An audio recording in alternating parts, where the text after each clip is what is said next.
Nom de Zeus, les petits amis, aujourd'hui je vous ramène dans les années 80 avec un jeu qui s'appelle Crossing Souls, qui aurait pu être créé sur Mega Drive ou Super Nintendo et qui se passe à l'époque de ma jeunesse, dans les années 80, avec des boutiques de comics, des salles d'arcade et une bande de gamins comme dans Stranger Things par exemple, ou alors Stand By Me, ce genre de film. C'est très réussi, c'est un peu des gros pixels qui tâchent, mais moi j'adore. On l'appelle Monsieur Huss, l'intrépide au grand cœur, mais son vrai nom c'est Marc, The Boulet du gamer. Bienvenue chez Marcus, the first and last of us, qui danse la Chewbacca entre deux parts de pizza. C'est chez Marcus, the first and last of us, ton ami pour la vie, et le mien aussi. Pour l'occasion, les petits amis, j'ai sorti ma petite casquette de Stranger Things parce que c'est exactement la même chose. Stranger Things, super série d'ailleurs que je vous recommande. C'est vraiment le meilleur des films des années 80, des films avec des histoires de petits gamins qui exploraient, qui découvraient des trucs et qui résolvaient les mystères, etc. avec un peu de surnaturel. Et Crossing Souls, c'est ça. En jeu vidéo, c'est vraiment le même principe avec ce petit parfum des années 80-90 qu'on aime bien. Regardez, cette histoire se déroule dans une petite ville californienne en 1986. Et regardez, il y a carrément la pellicule est abîmée comme si c'était une VHS avec un pauvre dessin animé un peu foireux comme on savait si bien les faire dans les années 90, 80. Vous voyez, c'est pas très bien dessiné, les couleurs sont un peu criardes, beaucoup de violet. Une musique un peu à la Stranger Things, mais qui s'inspire évidemment des films de John Carpenter, des Steven Spielberg, etc. Vous allez voir d'ailleurs, et surtout entendre que la musique est excellente d'ailleurs dans ce jeu. Vraiment, tout au long du jeu, ils ont réussi à trouver exactement l'ambiance de ces années-là. Évidemment, moi qui viens de ces années-là, qui était congelé dans les années 80, à peu près en 85, au moment de Retour vers le futur, ce genre de choses, j'avoue que je kiffe. Donc regardez, nous voilà transportés dans la chambre d'un ado des années 80, avec, il s'appelle Chris, et il y a son ami Kevin qui essaye de le réveiller, mais ça roupille. Donc évidemment, en gros pixels d'époque, ça pourrait être un jeu Mega Drive, ça pourrait être un jeu Super Nintendo, il y en avait pas mal, des trucs comme ça. Et je me souviens de Zombie Ate My Neighbor, qui était assez génial, dans ce style-là, avec petit perso sympa, un petit gamin qui devait se battre contre des zombies qui avaient envahi le jardin. Là, vous remarquerez que c'est en français. Ça, c'est agréable. Ça a été bien traduit. C'est Devolver Digital qui s'est occupé de tout ça. Et franchement, c'est un régal. Je vais pas rester très longtemps sur les dialogues, on va essayer plutôt d'aller dans l'action. Mais voilà, c'est bourré de références. Regardez, rien que sa chambre, il y a des posters de Ghostbusters. Alors on reconnaît, c'est pixelisé, mais on reconnaît quand même une petite console sur le côté qui ressemble étrangement à une bonne vieille NES. Hier soir avec Kevin, on a failli finir Boy Icarus. Ils ont pas les droits, donc c'est pas Kid Icarus, c'est Boy Icarus. Mais à cause de l'orage, on n'a pas pu sauvegarder. Comme on n'a pas le droit de jouer aussi tard, on a fait semblant de dormir, on n'a pas fait de bruit. Voilà. Ça, c'est les problématiques des ados des années 80. Là, voilà, une petite photo de famille avec le chien qui malheureusement a disparu il y a pas très longtemps. Peut-être, qui sait, on le retrouvera. Là, regardez, le roi de la pop, on aperçoit, c'est la pochette de l'album Thriller de Michael Jackson. Voilà, il y a vraiment des tas de trucs qu'il y avait dans les chambres d'ados des années 80. Voilà, même regardez un Space Invader sur la porte, évidemment. Alors, on peut visiter toute la maison, il y a des tas de détails. C'est vraiment très très riche. Je vais essayer d'avancer un peu dans l'aventure pour vous faire voir la bande de gamins, parce qu'ils sont plusieurs. Donc là, j'ai vraiment pris le tout début, pour que vous puissiez voir le générique, qui est assez fabuleux déjà, moi j'aime bien ce style. Et on va d'abord réunir toute la bande de gamins avant de se lancer dans l'aventure. Voilà, apparemment, le petit frère a disparu, on sait pas trop où il est, mais le père nous attend dans le jardin, et il a quelque chose à nous montrer. Écoutez cette musique.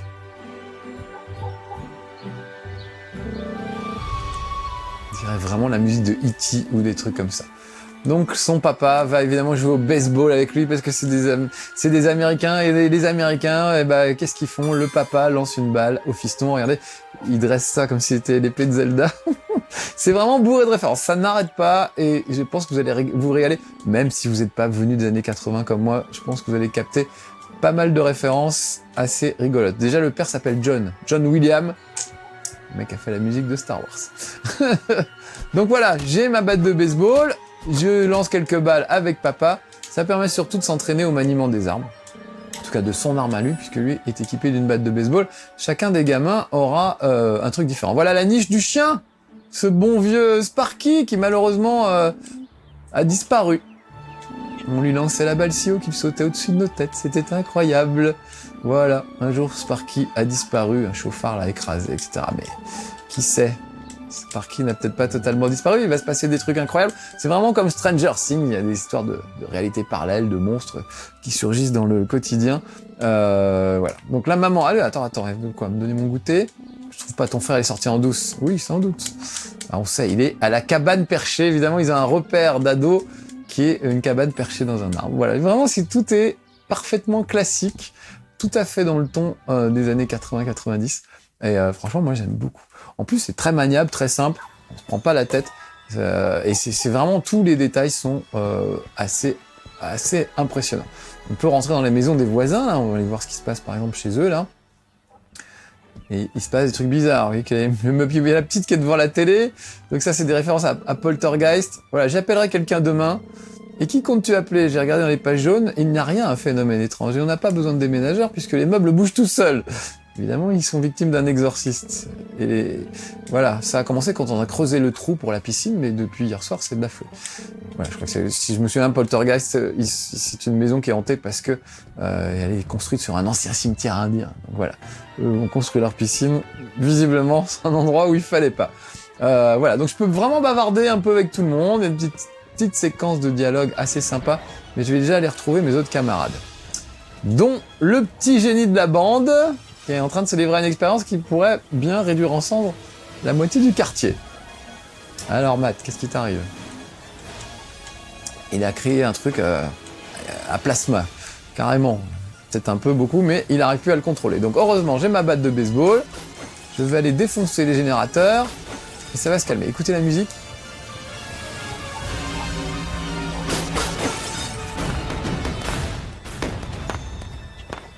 Voilà, typiquement la musique, vraiment, c'est très très réussi, je trouve. Attends, c'est quoi ce nouveau gadget? C'est un amplificateur de rayon gamma, une nouvelle machine sur laquelle je travaille. Mais je viens d'utiliser les dernières barres gamma. Heureusement, il me reste mon pistolet laser. Cool, on aura peut-être besoin. On va aller chercher tout le monde et on va à la cabane perchée. Alors regardez, ces deux personnages sont confondus. Maintenant, j'ai accès aux deux personnages.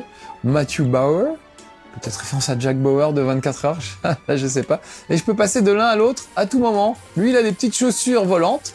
Ça permet de sauter sur certains obstacles. Et surtout, il a un flingue laser. Alors que mon petit Chris, au début, lui, se battait juste à la batte de baseball. On va rentrer dans la maison pour voir le reste de la famille. Qui va pas mieux. Voilà, ça c'est le père, Joshua. On va pas arrêter de fabriquer tous ces jouets stupides et inventer quelque chose de vraiment utile. On perd pas de temps avec des choses aussi futiles. Mais papa, les rayons gamma, c'est quand même pas mal. Voilà, donc heureusement il y a sa maman qui le défend. Voilà, et on a la biographie de tout le monde, donc ça peut être assez détaillé, il peut y avoir pas mal de trucs. Je peux fouiller un petit peu la maison, il y a peut-être des choses à récupérer. Ah là, il a des composants chimiques. Très bien. Là, c'est la photo de Tesla, qui est un des grands inventeurs, qui est sûrement une référence pour lui. Voilà, sa maman un peu plus sympa peut-être. Fais pas attention. Un jour, vous serez fiers de moi tous les deux, j'en suis sûr, mon chat. C'est vraiment tous les clichés des films américains d'ados. Je les trouve assez bien, c'est bien vu, quoi. C'est vraiment bien vu. Alors du coup, je pourrais vous avoir un plan de la ville, mais en gros, tout est bloqué. Je suis obligé de passer par là. Et il y a que lui, avec ses petites chaussures là, qui peut grimper, puisque les autres ne peuvent pas sauter aussi haut. Donc, on va utiliser les capacités de Matt. Et lui ne sait pas grimper, donc je rebascule sur Chris, qui lui peut escalader, vous voyez. Et regardez bien, en haut à gauche, il y a des petits cœurs, et il y a une jauge d'endurance qui me permet d'utiliser, on va dire, mes muscles. Mais dès que ça s'arrête, voilà, j'ai pas pu m'accrocher parce que il était trop fatigué. Donc faut surveiller cette jauge d'endurance. Là, je vais la laisser remonter, voilà, au maximum, pour avoir le temps d'escalader et de me raccrocher au prochain branchage.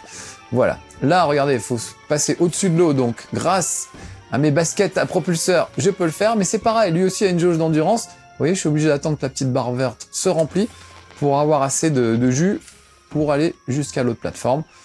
Alors, un grand classique, hein, on voit l'ombre sous le personnage, ce qui fait que ça permet de voir où il est, avec cette 3D isométrique un peu merdique, sans doute, pour les jeunes générations, mais nous, on était déjà bien contents d'avoir ça. Alors, je peux éclater les pastèques à coups de basse de baseball, ça peut toujours servir, des fois on trouve des petits cœurs dans les objets, ou alors je peux tirer dessus avec mon flingue laser. Il a même un système de radar, en fait, qui permet de verrouiller les cibles, la cible la plus proche. Donc voilà, chaque petit perso a ses capacités, et pour avancer, bah évidemment, il va falloir passer de l'un à l'autre. Ça aussi, c'est des mécaniques de gameplay qu'on a oubliées, mais ça remonte à Lost Vikings et ce genre de trucs. Vous avez 3 petits vikings, un très rapide qui pouvait se faufiler, un très costaud qui pouvait péter les trucs, et on pouvait passer de l'un à l'autre. Même, voilà, je me souviens même des Goonies, les Goonies sur Apple II, là. Je pense que je suis seul à avoir connu ce jeu, tous les autres sont morts. Voilà, les Goonies, bah, on passait aussi d'un personnage à l'autre, on devait switcher d'un personnage à l'autre pour pouvoir avancer. Les Goonies, évidemment, grosse référence pour Crossing Souls, qui reprend vraiment tout ce qu'on pouvait voir à cette époque. Ouh là là! Attention, je sais pas ce que c'est des castors ou quoi, mais enfin, ils sont quand même assez agressifs. Alors, avec le stick de droite, je peux faire des dashs aussi pour échapper à mes adversaires. Oh là là, il est à moitié mort, vite! Je vais reprendre Chris, voilà, qui lui est beaucoup plus en forme. Et on va récupérer le petit cœur avec Mats. Voilà. Alors là, c'est fermé, puisqu'il y a eu un court-circuit qui a un peu grillé tous les circuits électriques de la ville. Tiens, regarde, je récupère des petits cœurs, parce que si jamais il faut se battre, après, il vaut mieux que je sois pareil. Voilà. Et peut-être qu'un tir de laser sur la grille l'ouvrirait, mais oui, bien sûr. Donc j'aime bien le côté un peu énigme, même si c'est quand même pas des énigmes très élaborées. Le côté baston, le côté coopération, changer de personnage, etc. Tout ça, ça fait un petit gameplay très sympathique. Alors c'est très daté, évidemment, hein, mais mine de rien, comme on n'a pas vu ça depuis longtemps, c'est quand même pas mal de retrouver ça. On va aller dans le quartier nord, mais d'abord on va aller se balader un petit peu avant de trouver nos camarades. Il faut vous faire voir la ville. Ici, il y a le plan de la ville. Voilà. On est parti en bas à droite, c'est notre petit quartier. Vous voyez qu'on pouvait pas aller à droite tout de suite parce que c'était bloqué par la police, je ne vous ai pas fait voir, mais voilà. Et là, on peut aller se promener un petit peu. Je vais vous faire voir cette ville typique des années 80. Avec un diner, le Long John Diner. On va aller se taper un petit burger vite fait. Salut John. Je ne peux pas ouvrir le restaurant tant que j'ai pas nettoyé tout ce bazar. Peux-tu me donner un coup de main? Eh bah oui. Qu'est-ce que je dois faire? Vaut mieux que tu vois ça par toi-même. Bah voilà. Des rats dans la cuisine. Hop, une petite esquive. Hop. Ah. Pareil, il faut que je surveille son énergie, parce qu'à chaque fois qu'il passe, à chaque fois qu'il tape avec sa batte de baseball, il perd de l'énergie. Alors il faut essayer d'être un peu stratégique dans la bagarre. Bon, c'est pas Dark Souls ou Bloodborne, mais quand même. Merci les gars, vous avez résolu le problème tout seul sans que ça me coûte un sou. Tout sympa. Comment ça? On mérite une récompense, ces rats étaient énormes. John, ça fait combien de temps qu'ils vivaient ici? Ah oui, parce qu'ils n'ont pas pu apparaître cette nuit, ils doivent habiter dans cette réserve depuis longtemps. Ils sont plus gros que le chien de ma voisine. Chut, criez-le tant que vous êtes, petit morveux. Prenez ça, sortez d'ici et surtout ne parlez à personne de ce que vous avez vu si vous voulez avoir encore le droit de goûter à mes délicieux burgers. Et bah du coup, ça donne pas envie. Ils m'ont donné une sucette choupacker qui va me permettre de récupérer tous mes points de vie au moment où j'en aurai besoin. Donc tout ça va aller dans mon inventaire et ça me permettra de récupérer de la vie au bon moment. On va continuer la petite visite de la ville. Il y a une salle d'arcade, il y a un cinéma. Cette dame apparemment avec son chat qui s'est coincé sur le toit. On pourra peut-être lui filer un coup de main. Vous voyez, il y a plein de petits trucs à faire à droite à gauche. Essayer d'aider la population. Qu'est-ce que c'est? Ah, la boutique de comics! Très bien. Allons voir. Regardez, les mecs sont habillés comme des années 80 avec des joggings violets. Ça ne se fait plus aujourd'hui. Heureusement. Heureusement. Est-ce qu'il a des nouveautés intéressantes? Tout est intéressant, bien sûr. Ah, alors il y a un problème. Il a vu un truc au lac.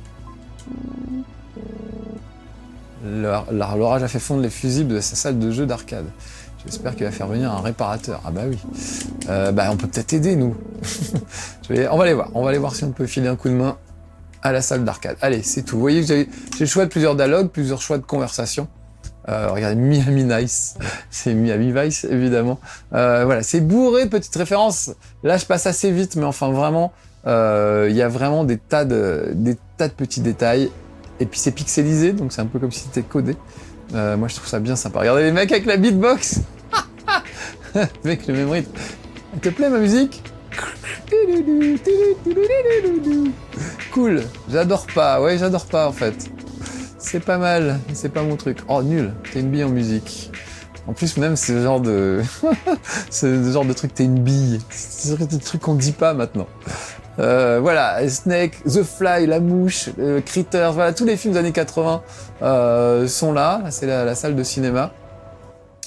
On va aller voir à l'intérieur. Je pense que c'est un peu trop tôt pour aller au ciné. Ouais, c'est fermé pour le moment. Et puis il y a eu l'orage qui a tout bloqué. Tu vas pas payer, tu vas pas rentrer sans payer? Oui, non. Je vais faire l'insolent ou l'innocent au choix. Ok, bon allez. Pas la peine de rester là plus longtemps. Enfin voilà, c'était pour vous faire voir un petit peu les bâtiments de la ville. Regardez, Zoltan, l'espèce d'automate qui lit l'avenir. Ok, je peux faire un vœu. Embrasser Charlie. C'est une copine qu'on va rejoindre tout à l'heure. Voyager dans le temps ou jouer dans la ligue majeure de baseball. Voyager dans le temps. Ton vœu se réalisera. Ah là là. Ça, c'est une petite référence à un film qui s'appelle Big avec Tom Hanks. Tom Hanks qui est un enfant qui rêve de devenir adulte. Il fait un vœu devant cette machine et tout à coup, il se retrouve dans le corps d'un adulte, mais évidemment avec le cerveau d'un enfant. Donc c'est assez marrant de voir des petites références à tous ces trucs, à toute la culture pop des années 80. La fin est proche, ils arrivent, priez pour que le Seigneur nous protège. Qui est-ce qui arrive? Ceux d'en haut dans leur soucoupe volante, ils viennent nous piquer notre whisky. Ils veulent envahir la terre et boire tout le whisky, mais on va pas se laisser faire. Ah ok, je vois. Vous allez les empêcher comment? T'inquiète pas, petit, je vous sauverai tous, je vais boire tout le whisky et je vais me sacrifier pour le bien de l'humanité. Voilà, j'aime bien ces petits dialogues, voilà, ça paye pas de mine, mais c'est assez sympa. Ah, voilà la salle d'arcade. On va voir si on reconnaît des trucs. Alors évidemment, ça a l'air un peu mort. Ouais, tout est éteint, donc il y a un gros problème. J'ai essayé de réparer la panne. J'ai plus d'électricité depuis l'orage. Il faut que je trouve la panne si je veux ouvrir ma salle de jeu. Je vais t'aider. On peut vous aider si vous voulez. Ah non, je vais me débrouiller, c'est pas compliqué.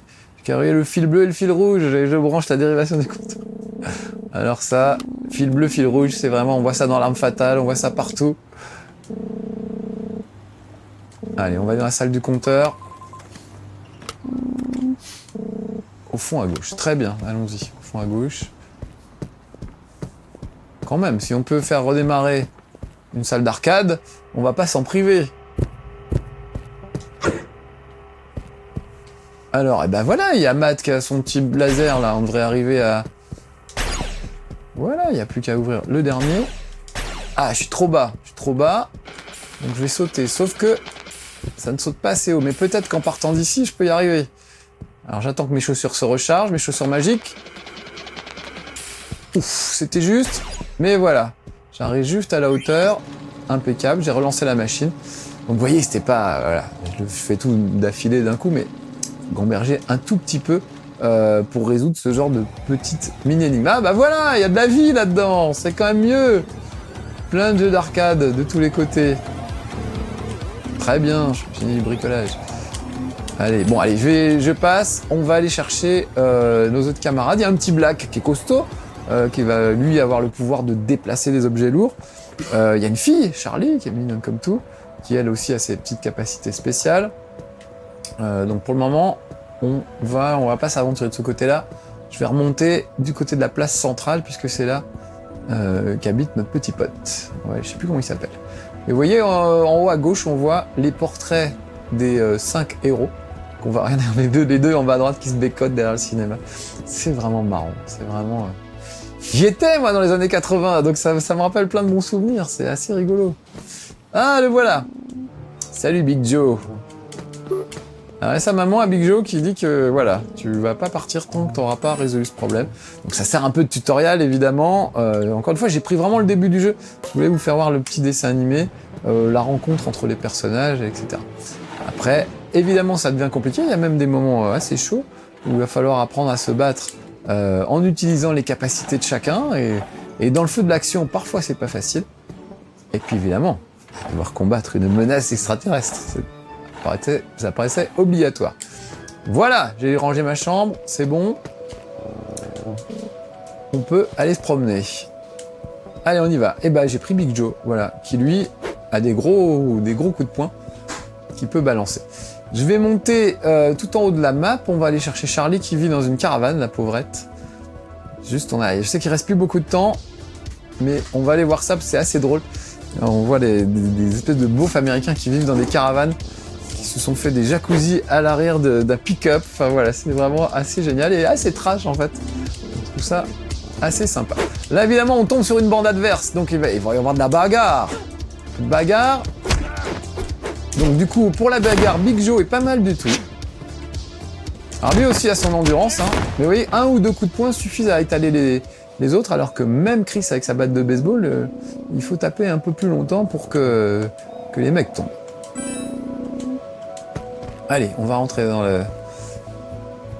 l'endroit où il y a les caravanes, qui est un endroit que j'adore. Regardez-moi ça, que des beaufs américains partout, devant leur trailer, devant la caravane, torse-poil. Musique de country, voilà, je vous en parlais du jacuzzi bricolé, je le trouve excellent. La fille en cow-boy avec un petit débardeur, le drapeau sudiste, enfin quoi, la totale. Et notre copine habite dans cette caravane, mais je pense que son papa va pas être tellement d'accord pour que on la laisse sortir. Donc voilà Charlie. Je vais réveiller mon père, le père ivre-mort, hein. Il est encore sous, comme toujours, depuis que ma mère l'a quitté, il boit toute la journée. Attendez-moi, j'arrive.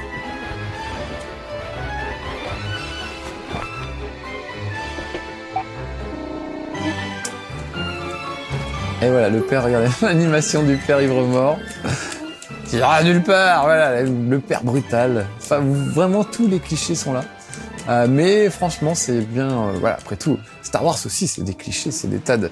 C'est la légende du roi Arthur mélangée à des films de samouraï, etc. C'est un mélange de tas de trucs, et parfois, les mélanges, si c'est bien dosé, ça fait des bonnes choses. Donc, plein de choses qu'on a vues 1000 fois, mais je trouve que ça fonctionne plutôt bien. Alors là, il va falloir affronter toute la troupe, qui vit dans les caravanes, avec chacun des personnages. Donc ça, c'est chaud parce qu'il suffit qu'un des personnages meure pour devoir recommencer. En plus, je m'aperçois que j'ai oublié de sauvegarder. Mais il y a des petites disquettes un peu partout qui vous permettent de sauvegarder. Et c'est vrai que je l'ai pas fait du tout. Donc en plus là, si je meurs, je pense que je vais retourner carrément au début. Donc j'ai intérêt à être plus que prudent. J'attends qu'il charge. Voilà, je voulais esquiver, mais j'ai raté.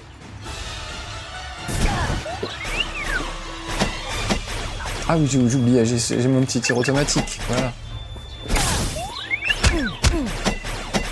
Voilà.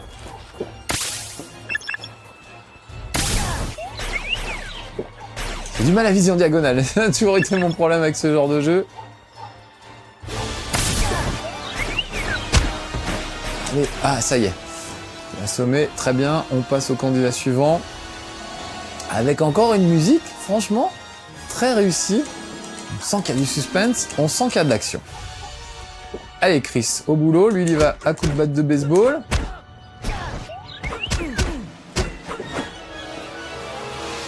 Pareil, surveiller la jauge, parce que là, voilà, dans le feu de l'action, on n'y pense pas toujours. C'est bon, c'est fait. Allez, au suivant. Big Joe, ça devrait aller. Mais en même temps, Big Joe, c'est le corps à corps, et le corps à corps, c'est pas forcément le plus évident.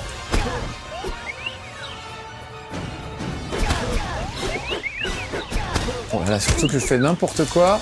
Il faudrait que je m'occupe les uns après les autres, en fait. Là, je fais les trois. Oh là là là là, Big Joe, ça va pas le faire. Laissons-les charger.